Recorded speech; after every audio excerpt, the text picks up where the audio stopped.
السلام علیکم ورحمۃ اللہ وبرکاتہ۔ آج ایک بار پھر قاری حنی ملتانی رحمۃ اللہ علیہ کا بیان لے کر حاضر ہوئے ہیں، جس کا عنوان ہے عید کی نماز سے پہلے صدقۃ الفطر ادا کرنا کتنا ضروری ہے، جسے بیان فرما رہے قاری صاحب۔ چلیے بیان کو شروع کرتے ہیں۔ حدیث پاک میں آتا ہے جب عید کی نماز کے لیے کپڑے پہن کر گھر سے نکلو تو یوں کہتے ہوئے نکلو اللہ اکبر لا الہ الا اللہ واللہ اکبر وللہ الحمد۔ میں خدا کی بڑائی بیان کرتے چلو، میں خدا کی عظمت بیان کرتے چلو۔ اور میری بات نہیں، پیغمبر خدا صلی اللہ علیہ وسلم نے فرمایا جب لوگ رمضان کا اکرام کرتے ہوئے، روزے رکھتے ہوئے، قرآن کی تلاوت کرتے ہوئے رمضان کو پورا کر لیتے ہیں تو اللہ پاک اپنے فرشتوں کو حکم دیتے ہیں جاؤ میرے بندوں کو آج راستے میں کھڑے ہو کر میرے بندوں سے مصافحہ کرو، میرے بندوں سے مصافحہ کرو۔ اور یوں آتا حدیث پاک میں اللہ پاک کے نبی صلی اللہ علیہ وسلم نے ارشاد فرمایا کہ جب لوگ عید کی خوشی مناتے ہوئے چلتے ہیں تو اللہ پاک پوچھتے ہیں فرشتوں سے کہ آج میرے بندے بڑے خوش خوش نظر آتے ہیں، کیا بات ہے؟ کہ رب العالمین تیری عطا تھی، تو نے کرم کیا، طاقت دی، ہمت دی، انہوں نے رمضان کا اکرام کیا، احترام کیا، روزے رکھے، تراویحیں پڑھی، قرآن پڑھا، اور آج خوشیاں مناتے ہوئے نماز پڑھنے چلے ہیں، سجدہ شکر ادا کرنے چلے کہ میرے لیے نماز پڑھیں گے، کہاں تیرے لیے پڑھیں گے۔ آواز آتی ہے آؤ زمین آسمان کے فرشتوں گواہ ہو جاؤ میں خدا نے ان سب کو معاف کر دیا، میں خدا ان سب کو معاف کر چکا ہوں۔ تو خداوند عالم کی کتنی بڑی کریمی، کتنی بڑی رحیمی۔ اور دو چیزوں کا حکم دیا عید کے دن، ایک صدقۃ الفطر ادا کرو، عید کی نماز سے پہلے پہلے ادا کر دینا چاہیے، بعد میں جو ادا کرے گا مکروہ ہوگا، ادا تو کرنا پڑے گا۔ پھر بھی ہر وہ بچہ جو عید کی صبح صادق سے پہلے پیدا ہو گیا اس کی طرف سے بھی وہی صدقۃ الفطر دینا پڑے گا جو بڑے کی طرف سے دیا جاتا ہے۔ اس میں کیا حکمت ہے؟ اللہ پاک کے فرشتے بھی نہیں کھاتے، نہ خدا کچھ کھاتا پیتا ہے، نہ وہ غریب ہے، نہ اسے کپڑے بنانے۔ اللہ پاک نے فرمایا کہ تمہارے اندر جو غریب لوگ ہوں ان کی بھی عید من جائے، جو تمہارے غریب ہیں تو میرے بندے کی ہمدردی کر، میں تیری ہمدردی کروں گا، تو میرے بندے کی پیاس بجھا، میں تیری قیامت کی پیاس بجھا دوں گا، تو میرے بندے کی بھوک کا علاج کر، میں قیامت کی دھوپ کا علاج کر دوں گا، تو میرے بندے کو کپڑا پہنا، میں قیامت کے دن تجھے جنت کا جوڑا پہنا دوں گا۔ تو خداوند کریم نے یہ ساری چیزیں بندوں کی ہمدردی کے لیے فرمائی۔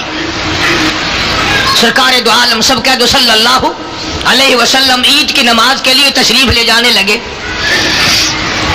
تو آپ نے دیکھا کہ بچے کھیل رہے ہیں اور ایک بچہ دیوار سے لگ کر رو رہا ہے۔ تو آپ صلی اللہ علیہ وسلم نے اس بچے سے پوچھا کہ تو کیوں نہیں کھیلتا بھائی؟ وہ کہنے لگا جی میری تو خوشی کوئی نہیں، باپ میرا نہیں، ماں میری نہیں، میں تو یتیم ہوں، میں کیا کھیل لوں اور کیا خوشی مناؤں، میری تو کائنات ہی اجڑ گئی۔ سرکار دو عالم صلی اللہ علیہ وسلم کو دکھ ہوا، صدمہ پہنچا۔ اور کیوں پہنچا؟ لو آج آپ کو ایک نئی بات سنا دیں، پتہ نہیں زندگی میں پھر ملاقات کا موقع ہے یا نہیں۔ حضور کریم صلی اللہ تعالیٰ علیہ وسلم کے والد ماجد ماں کے پیٹ میں چھوڑ کر حضور کو رخصت ہو گئے دنیا سے، یعنی حضور ماں کے پیٹ میں یتیم ہو گئے۔ تو آپ کہو گے یہ تو ہمیشہ ہم سنتے ہیں، اگلی سنو۔ سیدہ حلیمہ کے یہاں آپ نے پرورش پائی رضی اللہ تعالیٰ عنہا۔ وہ کتنی مقدروں والی مائی تھی جو سرکار کو ایک ایک دن میں سینکڑوں مرتبہ بوسے دیتی تھی۔ اور جب آپ چلنے لگے تو مکے میں حضرت آمنہ نے اپنے پاس رکھ لیا رضی اللہ تعالی عنہ، حضور کی والدہ ماجدہ نے۔ حضور کی والدہ مدینہ منورہ کی تھی، یعنی حضور کا ننیال مدینے میں تھا، سیدہ آمنہ کا جو پیکا ہے میکہ ہے وہ مدینہ ہے۔ تو مدینے میں لے کر کے گئی ہے حضرت آمنہ حضور کریم صلی اللہ علیہ وسلم کو، اللہ غنی، اور پھر گود میں لے کر حضرت عبداللہ کی قبر پہ گئی ہے، یعنی حضور کے والد کی قبر پہ گئی ہے، حضرت آمنہ انگلی پکڑ کے لے کے گئی ہے رحمت دو عالم صلی اللہ تعالی وسلم کی، اور وہاں قبر پہ روئی ہے عبداللہ، او عبداللہ، کاش تو اپنے مقابلے میں. عبداللہ تیرے یتیم کا جگمگانا تو دیکھو، اس کی چہرہ تو دیکھو، اس کا خوبصورت دل ڈول تو دیکھو. روئی ہے حضرت آمنہ حضرت عبداللہ کی قبر پہ کھڑی ہو کر.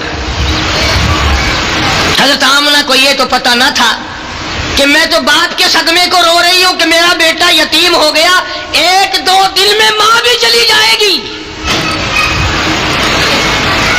1-2 دن میں ماں بھی چلی جائے گی.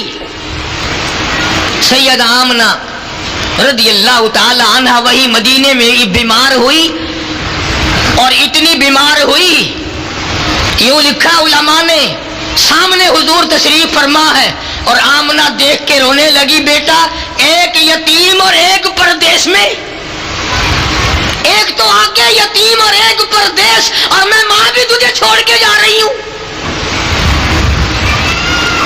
علماء نے لکھا ہے کہ حضور کریم صلی اللہ علیہ وسلم بھی آسمان کی طرف کبھی اپنی امی کی طرف دیکھتے تھے اور کبھی آسمان کی طرف دیکھتے تھے، گویا خدا سے پوچھتے تھے میرے اللہ یہ کیا ہو رہا ہے؟ باپ تو پہلے نہ تھا، ماں بھی چل رہی ہے. سید آمنہ نے بھی جواب دے دیا رضی اللہ تعالی عنہ. تو حضور کریم صلی اللہ تعالی علیہ وسلم کو اس لیے صدمہ پہنچا، اس لیے دکھ پہنچا کہ آپ نے یتیمی دیکھی تھی، آپ بے وارث دنیا میں رہے تھے. اس تاکہ میں سے بچوں کو دمکاؤ نا، یہ جمعے کے دن اور ایسے موقع پتہ نہیں کہاں سے اکٹھے ہو جاتے ہیں.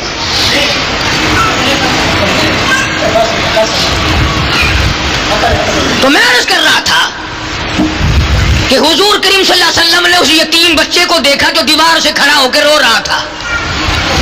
آپ نے پوچھا تو کیوں نہیں کھیلتا؟ کہنے لگا جی میری تو خوشی کوئی نہیں. بس آپ نے اس بچے کی انگلی پکڑی اور گھر لے گئے، اور وہاں جا کر حضرت عائشہ صدیقہ رضی اللہ تعالی عنہا سے فرمایا تیرا میرا بیٹا کوئی نہیں، اللہ نے بیٹا دے دیا، اسے اپنا بیٹا بنا لے. اسے نہلایا دھلایا، کپڑے پہنائے، اور حضور کریم صلی اللہ تعالی علیہ وسلم اپنی رحمت والی انگلی اس کے ہاتھ میں دے کر پھر لے کے چلے، اور انہی بچوں کے پاس سے گزر ہوا جو پہلے کھیل رہے تھے. وہ سارے بچے دوڑ کر آئے اور اس بچے سے کہنے لگے کرے یہ کیا کمائی کر لی، یہ کیا کمائی کر لی؟ بچہ کہنے لگا میرے باپ آج کے بعد کالی کملی والے ہیں، میری اماں آج کے بعد عائشہ صدیقہ ہے،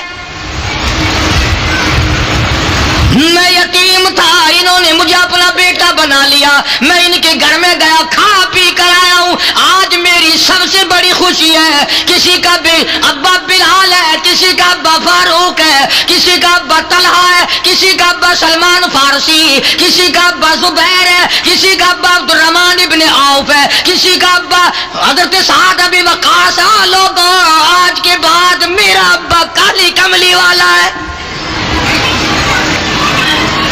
ان بچوں کو بھی اتنی قدر تھی کہ وہ سارے بچے رونے لگے اور کہنے لگے کاش آج ہم بھی یتیم ہوتے، کاش آج ہم بھی یتیم ہوتے، آج ہمارے بھی حضور باپ بن جاتے صلی اللہ علیہ وسلم.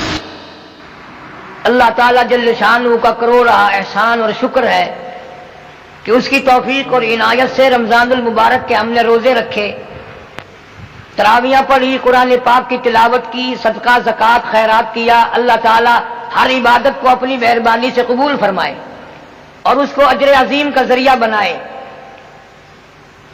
حقیقت یہ ہے کہ رمضان المبارک بھی غمخواری کا مہینہ ہے اور صبر کا مہینہ ہے اور اللہ کے ذکر کرنے کا مہینہ ہے. ویسے بھی ایک آدمی کو مہینہ بھر عادت ڈالنے سے عادت پڑ جاتی ہے، لیکن اس کا یہ مطلب ہرگز نہیں کہ وہ عید کے بعد سب چیزوں کو چھوڑ بیٹھے. حدیث پاک میں آتا ہے کہ عمل اللہ کے یہاں وہ مقبول ہے جس میں دوام ہو، جس میں ہمیشگی پائی جاتی ہو. کسی نے حضرت مولانا محمد قاسم صاحب نانوتوی رحمۃ اللہ علیہ سے پوچھا کہ حضرت نماز پڑھ کے خالی چلے جاتے ہیں، معلوم نہیں قبول ہوئی کہ نہیں. تو بڑا اچھا جواب ارشاد فرمایا اگر ظہر کے بعد عصر کی نماز کی توفیق ہو گئی تو سمجھو ظہر کی اللہ نے قبول کی تو عصر کی توفیق دی. اگر عصر کے بعد مغرب کی نماز کی توفیق ہو گئی تو سمجھو کہ عصر کی نماز اللہ نے پہلے قبول کر کے پھر مغرب میں آنے کی توفیق دی۔ تو جن لوگوں نے رمضان المبارک میں بڑی دل جمی سے، شوق سے، ذوق سے نمازیں پڑھی، اب اگر نمازیں پڑھتے رہیں گے تو سمجھو کہ رمضان کے مہینے کی نمازیں قبول ہو گئی۔ اللہ تعالیٰ پہلے قبول فرماتے ہیں اور پھر اجر کی اور اس کے دوبارہ ادا کرنے کی توفیق عطا فرماتے ہیں۔ صحابہ کرام رضوان اللہ تعالی علیہم اجمعین چونکہ نبی صلی اللہ علیہ وسلم کے شاگرد تھے، حضور کی صحبت میسر تھی، آپ کو تو زندگی بھر میں حضور صلی اللہ علیہ وسلم کی خام میں بھی زیارت نہیں ہوئی، اور صحابہ کرام وہ خوش نصیب جماعت ہے جن کو ایک ایک دن میں کئی مرتبہ حضور صلی اللہ علیہ وسلم کی زیارت ہوتی تھی۔ اس جماعت کے بارے میں آپ کو کیا بتاؤں جنہوں نے 23 برس تک امام الانبیاء کے پیچھے کھڑے ہو کر نمازیں پڑھی، سارا قرآن کریم حضور صلی اللہ علیہ وسلم سے یاد کیا، مسائل پوچھتے تو حضور صلی اللہ علیہ وسلم سے، مرید بننے کے لیے آتے تو تیرا پیر چشتی ہوگا، میرا پیر نقشبندی ہوگا، کسی کا پیر قادری ہوگا، کسی کا پیر سہروردی ہوگا، صحابہ کرام کا پیر امام الانبیاء مدنی کریم صلی اللہ علیہ وسلم ہے۔ یہ اتنی بڑی خوش نصیب جماعت تھی جن کا انتخاب خداوند عالم نے خود فرمایا، اپنے نبی کے لیے جماعت بھی اللہ کا انتخاب ہے، خود پیدا کرتا ہے خدا کے۔ اور علماء نے مسئلہ لکھا ہے کہ صحابہ کرام کا مقابلہ دنیا میں کوئی نہیں کر سکتا،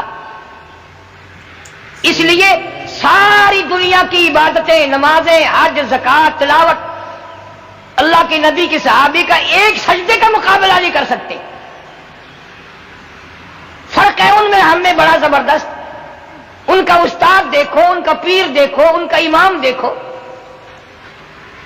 اگر وہ ملازمتوں میں تھے، کیپٹن تھے، میجر تھے، کرنل تھے، جنرل تھے، اس فوج کے کمانڈر ان چیف محمد عربی صلی اللہ علیہ وسلم کی فوج میں یہ لوگ شامل تھے، اور ان کو اتنا موت کا اشتیاق تھا کہ حضرت خالد بن ولید رضی اللہ تعالی عنہ نے 125 جنگ لڑے اور ایک جنگ میں بھی ہار نہ ہوئی۔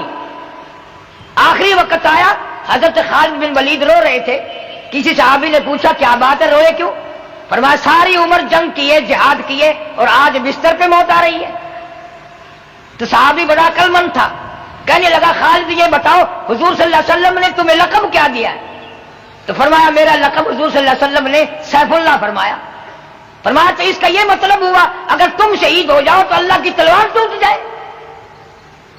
تم شہید نہیں ہو سکتے، تم تو اللہ کی تلوار ہو۔ اللہ کے نبی نے جن کو اللہ کی تلوار بتایا، ان کے روزے اور ان کی نمازیں اور ان کی عبادتیں ساری دنیا سے اعلیٰ اور ساری دنیا سے عرفہ اور ساری دنیا کی تمام نیکیوں کی جڑ ہے صحابہ کرام۔ اس لیے کبھی بھول کے بھی یہ خیال نہ کرنا کہ ہم ان لوگوں کا مقابلہ کر سکتے ہیں۔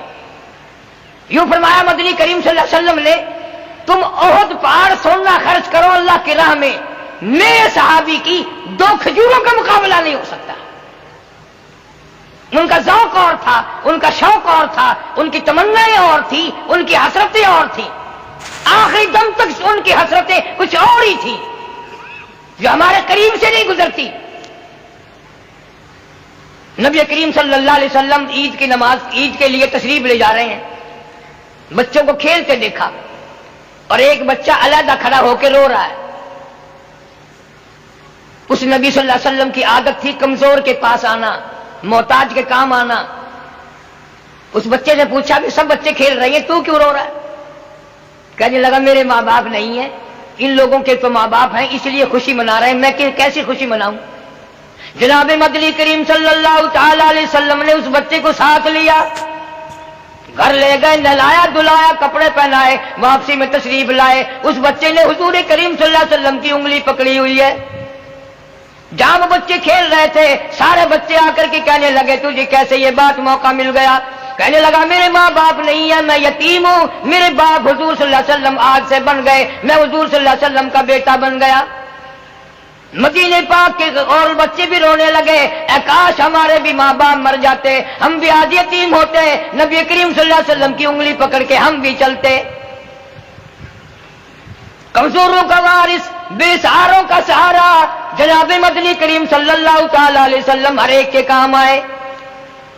ایک دن بیٹھے بٹھائے جلیبیب رضی اللہ تعالیٰ عنہ صحابی کو گود میں بٹھا لیا اور پیار کر کے فرمایا جلیبیب تمہاری شادی ہوئی کہ نہیں؟ عرض کیا یا رسول اللہ میرا گھر نہیں، در نہیں، زر نہیں، پر نہیں، جھونپڑا بھی کوئی نہیں، میری شادی کون کرے؟ فرمایا جاؤ فلاں صحابی کے پاس لڑکی ہے، میرا جا کر کے پیغام دے دو اسے، تم اپنی شادی کر لو۔ صحابی نے یہ سن کر پرواز کی، چلا گیا، گھر پہ جا کے دستک دی، گھر والا اندر سے نکلا اور کہنے لگا مجھے حضور صلی اللہ علیہ وسلم نے بھیجا ہے اور پیغام دینے آیا ہوں تمہاری لڑکی سے میری شادی کر دو۔ اس نے کہا تو غریب ہے، نادار ہے، مفلس ہے، میری حسینہ لڑکی ہے، تو ویسے بھی رنگ کا کالا ہے، قد کا بھی چھوٹا ہے، کسی کرم کا بھی نہیں۔ اس کا باپ کا جواب سن کر کے لڑکی بول اٹھی اور کہنے لگی تو اس کے حسن کو نہ دیکھ، تو اس کی غریبی کو نہ دیکھ، تو اس کی ناداری اور مفلسی کو نہ دیکھ، تو اس کے بھیجنے والے کو دیکھ۔ تم جواب کیوں دیتے ہو؟ میں تیار ہوں شادی کے لیے۔ صحابی واپس آیا اور آ کر کے نبی کریم صلی اللہ علیہ وسلم کو حال دیا، فرمایا لڑکی نے ارادہ ظاہر کر دیا میری شادی ہونے کو ہے، یا نبی اللہ میرے پلے پائی پیسہ تو کوئی نہیں، دمڑا دمڑی ڈھیلا کوئی نہیں۔ فرمایا جا عثمان غنی سے 300 درہم قرض لے لے، تیرا قرض میں محمد رسول اللہ ادا کروں گا۔ عثمان ذی النورین رضی اللہ تعالیٰ عنہ سے 300 درہم قرض لے لیے، شادی کی تیاری کر رہا ہے، جھوپڑے کا سامان خرید رہا ہے، برتن لے رہا، میری بھی جوک بسے گی، میرا بھی گھر آباد ہوگا، میں بھی بال بچے دار بنوں گا۔ شادی کا انتظام کرتے کرتے کانوں میں آواز آئی انفروا فی سبیل اللہ، انفروا فی سبیل اللہ تؤمنون باللہ ورسولہ وتجاہدون فی سبیل اللہ باموالکم وانفسکم ذالکم خیر لکم ان کنتم تعلمون۔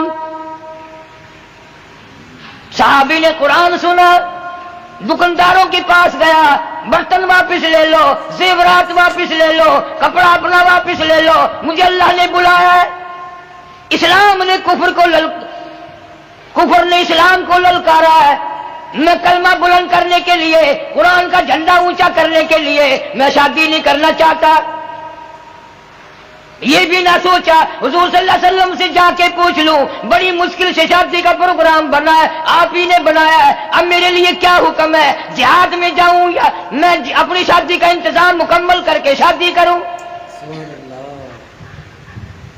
ان کے پاس اتنی مہلت کہاں تھی کہ یوں سوچے، منتیں کی دکانداروں کی، اپنے برتن واپس لے لو، اپنا کپڑا واپس لے لو، اپنا سارا سامان واپس لے لو، مجھے قرآن نے بلایا، مجھے اسلام نے بلایا، کفر نے اسلام کو للکارا ہے۔ مجاہدین کے ساتھ ساتھ ہو کر کے چلا گیا، فرمایا فجرحت جرحا شدیدا، اگلی سب میں کھڑا ہو کے جنگ کیا، اتنے زخم آئے، شناخت نہیں ہوتی، پہچانا نہیں جاتا۔ بہن نے انگلیوں کے پوروں سے پہچانا، ابھی دم آ رہا تھا، جناب مدنی کریم صلی اللہ علیہ وسلم نے یاد فرمایا میرا جلائی بھی شادی میں لگا ہوگا، مصروف ہوگا۔ کسی نے بتایا نہیں، اگلے سب میں کھڑا ہو کے جہاد کیا، اللہ کی راہ میں جنگ کیا ہے اور زخمی ہے، دم نکلنے کو ہے، فرمایا جلدی کرو، زخمی حالت میں میرے پاس لے آؤ۔ جناب مدنی کریم صلی اللہ علیہ وسلم نے اپنی رحمت والی گود میں سر رکھ لیا، مسکرانے لگا، فرمایا فزت برب الکعبہ، اور نوجوان رب کعبہ کی قسم تو بڑا کامیاب ہے۔ کیا شوق تھا، تمنا ہوتی تھی کہ میری موت آئے، نبی کی گود میں آئے، رحمت والی جولی میں آئے اور حضور صلی اللہ علیہ وسلم کا دیدار کرتے ہوئے میری موت آئے، ایک ایک کی تمنا ہے۔ سعد بن ربی رضی اللہ تعالیٰ عنہ، جنگ ختم ہوا، جہاد ختم ہوا، لڑائی ختم ہوئی، زخمیوں کو سنبھالا، غازیوں کو سنبھالا، شہیدوں کو سنبھالا، سعد بن ربی ملتا نہیں۔ جناب مدنی کریم صلی اللہ علیہ وسلم یاد فرما کر کے رو رہے ہیں، میرا سعد نہیں ملتا۔ کسی کو بیٹی یاد کر کے روے گی، کسی کو بہن یاد کر کے روے گی، کسی کی امی جان روے گی، کسی کی گھر والی روے گی۔ سعد بن ربی، دو جان مقدر تیرے مقدروں پہ قربان کر دوں، تجھے نبی کریم صلی اللہ علیہ وسلم یاد فرما رہے ہیں اور مدینہ طیبہ میں یاد کر کر کے رو رہے ہیں۔ خود فرمایا دونوں جوان چلے جاؤ اور پہاڑ کی چوٹی پہ کھڑے ہو کر آواز لگاؤ، سعد بن ربی تو جہاں بھی ہو، تجھے سرکار مدینہ صلی اللہ علیہ وسلم نے بلایا۔ دو جوانوں نے آوازیں لگائی، ایک غار میں سے دھیمی دھیمی دھیری دھیری آواز آئی، میں چل نہیں سکتا، تم میرے پاس آ جاؤ۔ صحابہ پہنچے، محدثین نے لکھا ہے 80 کے قریب زخم ہے، 80 کے قریب زخم ہے۔ اور کہنے لگا مجھے اٹھا کے لے چلو، اللہ والے اٹھائیں کیسے، انگلی رکھنے کی گنجائش نہیں ہے، سارا بدن کٹا ہوا ہے، تجھے اٹھائیں کیسے؟ انہوں نے کہا اتنی ہمت کرو، تم کوشش کرو، اللہ پاک سبب بنائے گا، میری تمنا ہے۔ کسی صحابی نے کہا اب آخری وقت میں کیا بیوی کو دیکھنا ہے؟ انہوں نے کہا نہیں، بچوں کو دیکھنا ہے؟ انہوں نے کہا نہیں، پھر کیا دیکھنے کا شوق ہے؟ انہوں نے کہا میری عمر بھر کی تمنا ہے، میری حسرت ہے، میرا آخری وقت جو آئے وہ حضور صلی اللہ علیہ وسلم کی زیارت کرتے ہوئے آئے، حضور صلی اللہ علیہ وسلم کا دیدار کرتا جاؤں۔ اللہ پاک مجھ سے پوچھے گا دنیا سے کیا لایا، عرض کروں گا تیرے محبوب صلی اللہ علیہ وسلم کا دیدار لایا ہوں۔ حضور صلی اللہ علیہ وسلم مدینے سے باہر چلے، کسی نے پوچھا یا رسول اللہ کدھر؟ فرمایا سعد بن ربی مل گئے ہیں، زیارت کا متمنی ہے، دیدار کا بھوکا ہے، کچھ میں چلوں گا کچھ وہ چلے گا، درمیان میں ملاقات ہو ہی جائے گی۔ سعد بن ربی کو اٹھا کے لا رہے ہیں، بے ہوش ہے، خون ٹپک رہا ہے، لہو ٹپک رہا ہے، ساری جان زخمی ہے۔ رحمت دو عالم صلی اللہ علیہ وسلم نے زخمی سر اپنی گود میں رکھ لیا اور پوچھا سعد بن ربی تیرا کیا حال ہے؟ صحابی کہنے لگا یا رسول اللہ میرے دکھڑے ٹل گئے، میرے غم غلط ہو گئے، میری پریشانیاں چلی گئی، تیرا دیدار مل گیا، مجھے سب کچھ مل گیا۔ پیشانی پہ بوسہ دے کر فرمایا فزت برب الکعبہ، او نوجوان رب کعبہ کی قسم تو بڑا کامیاب ہے۔ مسکرانے لگا۔ حضور کریم صلی اللہ علیہ وسلم نے پوچھا کیا شوق ہے، کیا کرتا ہے اس وقت؟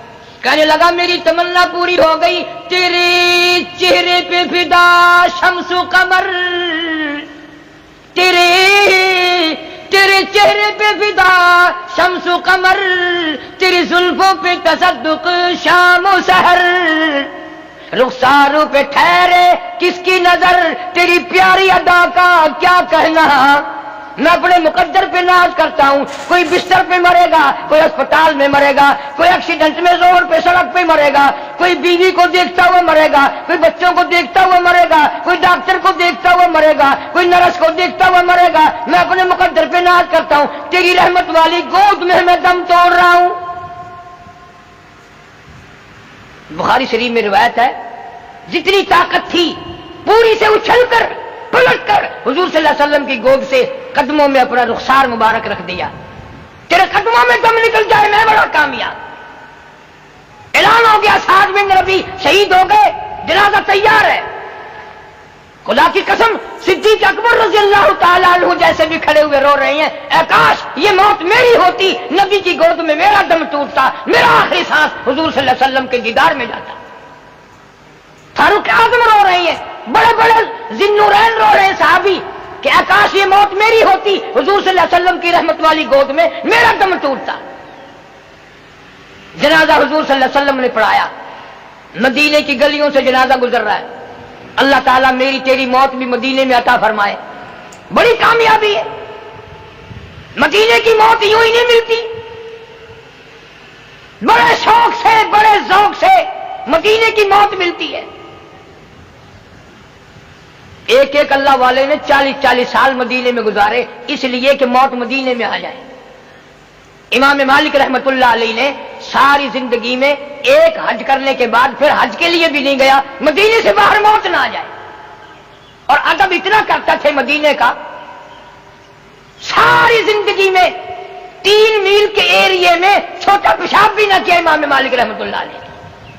اور ساری زندگی میں مدینے پاک میں جتی کبھی نہیں پہنی، اس لیے کہ کہیں میرا جتی والا پیر وہاں نہ رکھا جائے جہاں حضور صلی اللہ علیہ وسلم کا قدم مبارک رکھا گیا تھا، بے ادبی نہ ہو جائے۔ ایسے ایسے اللہ والے لوگ آئیں گے، عاشق لوگ جو ہوتے ہیں وہی ساری چیزوں کا خیال کرتے ہیں، اور وہ توحید کا سب سے پہلے خیال کرتے ہیں، توحید کے بغیر تو کچھ بھی نہیں۔ سارے دین کی مدارت اللہ کی توحید پہ ہے، شرک بھی کرتا رہا، عبادت بھی کرتا رہا، پھر کیا ہوا؟ کچھ بھی نہیں۔ مدینے کی گلیوں سے جنازہ گزر رہا ہے، حضرت ابو ہریرہ رضی اللہ تعالیٰ عنہ فرماتے ہیں کہ میں تو ہر وقت حضور صلی اللہ علیہ وسلم کی اداؤں کو دیکھتا تھا، تو آپ ایڑیاں اٹھا اٹھا کر پنجوں کے بل چل رہے ہیں جنازے کے ساتھ ساتھ۔ سبحان اللہ، وہ کتنا مبارک جنازہ ہوگا جو حضور صلی اللہ علیہ وسلم نے پڑھایا، اور جنازے کے ساتھ میں حضور صلی اللہ علیہ وسلم تشریف لے جا رہے ہیں۔ ابو ہریرہ نے عرض کیا یا رسول اللہ، کانٹے نہیں، روڑا نہیں، پتھر نہیں، آپ یوں تنگی سے چل رہے ہیں، کیا بات ہے؟ فرمایا انی ارا ما لا ترا، ابو ہریرہ جو میں دیکھوں تم نہیں دیکھ سکتے۔ اس اللہ والے نے جہاد میں آ کر کے جان دے دی، 80 کے قریب زخم کھائے، میری رحمت والی گود میں دم توڑا، جنازہ میں نے پڑھایا۔ اس وقت جنازے پہ اتنا رش ہے فرشتوں کا کہ جنازے کے چاروں طرف اتنا نوری فرشتہ جنازہ پڑھنے کے لیے آیا ہوا ہے، پورا قدم رکھنے کی گنجائش نہیں ہے، پورا قدم رکھنے کی گنجائش نہیں ہے، چاروں طرف اتنا فرشتوں کا جم گٹا ہے۔ اور آپ اور میں یہ سوچتے ہیں چلو بھائی اتنے فرشتے نہیں تو 100-200 فرشتے تو آ جائیں، مگر کیسے آئیں؟ وہ عبادت کیسے کریں گے جو صحابہ کرام نے کی؟ ان میں جو اخلاص تھا جان دینے تک کا، وہ ہم میں کیسے ہو سکتا ہے؟ غریب پروری ہم سے نہیں ہو سکتی، ہم کمزور کی ہمدردی ہم سے نہیں ہو سکتی، ماں باپ کی خدمت نہیں ہو سکتی، اور کیا عبادت کریں گے؟ جناب مدنی کریم صلی اللہ علیہ وسلم جنازے کے ساتھ ساتھ تشریف لے گئے، جنت البقیع میں جنازہ پہنچا، یوں فرمایا میت کو قبر میں رکھ کر تم چلے آؤ، قبلہ رخ میں اپنے ہاتھوں سے موڑوں گا۔ سبحان اللہ، اس کی قبر میں حضور صلی اللہ علیہ وسلم تشریف لائے اور قبلہ رخ اپنے ہاتھوں سے موڑا۔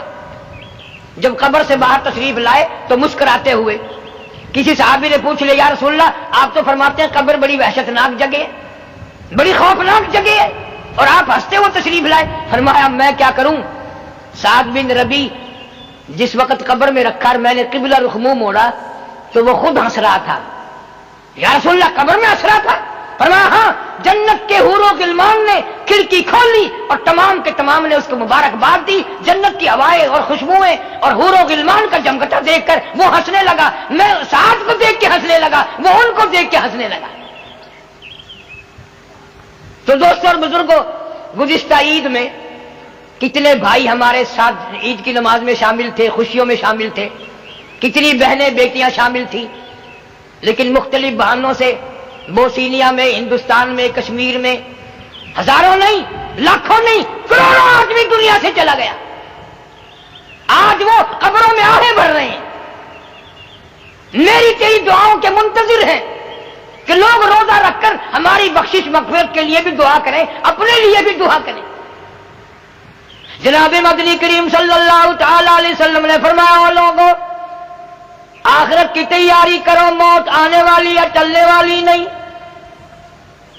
ارشاد فرمایا جناب مدنی کریم صلی اللہ علیہ وسلم نے او لوگوں، میری امت میں ایک وقت ایسا آئے گا، لوگ اتنے بگڑیں گے، معاشرہ اتنا برباد ہوگا، ماحول اتنا غلط ہوگا، کلمہ پڑھتے ہوئے موت نہیں آئے گی، قرآن پاک کی تلاوت کرتے ہوئے موت نہیں آئے گی، درود پاک پڑھتے ہوئے موت نہیں آئے گی، ادھر موت کا جھٹکا لگے گا، ادھر منہ میں کنجری کا گانا ہوگا۔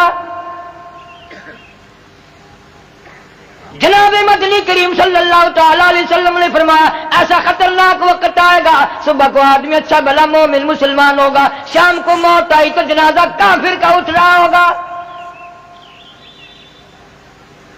جناب مدنی کریم صلی اللہ علیہ وسلم نے ارشاد فرمایا وقت ایسا آئے گا، ہر کمرے سے، ہر بلڈنگ سے، ہر کوٹھی سے، ہر بنگلے سے، چاروں طرف سے کنجری کی آواز آنے لگے گی۔ اس لیے قرآن کریم للکارتا ہے، کہتا ہے وَكَمْ أَهْلَكْنَا قَبْلَهُمْ مِنَ الْقُرُونِ وَكَمْ أَهْلَكْنَا قَبْلَهُمْ مِنَ الْقُرُونِ بات نہ کرو، زیادہ کرنا دکھاؤ. میں اپنی بے نیازیوں پہ اگر آ گیا پھر خاندان کی بات نہیں، قبیلوں کی بات نہیں، میں تو ملکوں کے نام و نشان مٹا دیا کرتا ہوں. فَأَخَذَتْكُمُ الصَّاعِقَةُ وَأَنْتُمْ تَنْظُرُونَ. جبریل امین نے چیخ ماری، قوم کے جگر پھٹ گئے. فرمایا پہلے یہی فکر کرو کہ نہ جانے کس حال میں موت آئے گی. کئی اللہ والے ایسے ہیں کہ نماز میں سجدہ کرتے ہوئے موت آ جاتی ہے. میرے علم میں ہیں کئی بزرگ جن کی قرآن پڑھتے پڑھتے موت آ گئی، دوسری پڑھتے ہوئے موت آ جاتی ہے، وضو کرتے ہوئے موت آ جاتی ہے، اللہ کے دربار میں سجدہ کرتے ہوئے موت آ جاتی ہے. تو ہم اپنے آخری وقت کو، عید ہو، شبرات ہو، کوئی بھی خوشی کا موقع ہو، موت بلانے والی چیز نہیں ہے. وہ آئے گی اور آ کے رہے گی. اب فکر یہ کرنا ہے کہ نہ جانے کس حال میں آئے گی. قرآن کہتا کلا اذا بلغت التراقی وقیل من راق وظن انه الفراق والتفت الساق بالساق الى ربك يومئذ المساق. قرآن کہتا 360 رگیں ٹوٹیں گی، اعضاء چھوٹیں گے. آج کا بیان پسند آیا ہو تو چینل کو سبسکرائب کریں، ویڈیو کو لائک کریں اور شیئر کریں. کل پھر ملتے ہیں ایک نئے بیان کے ساتھ. السلام علیکم ورحمۃ اللہ وبرکاتہ.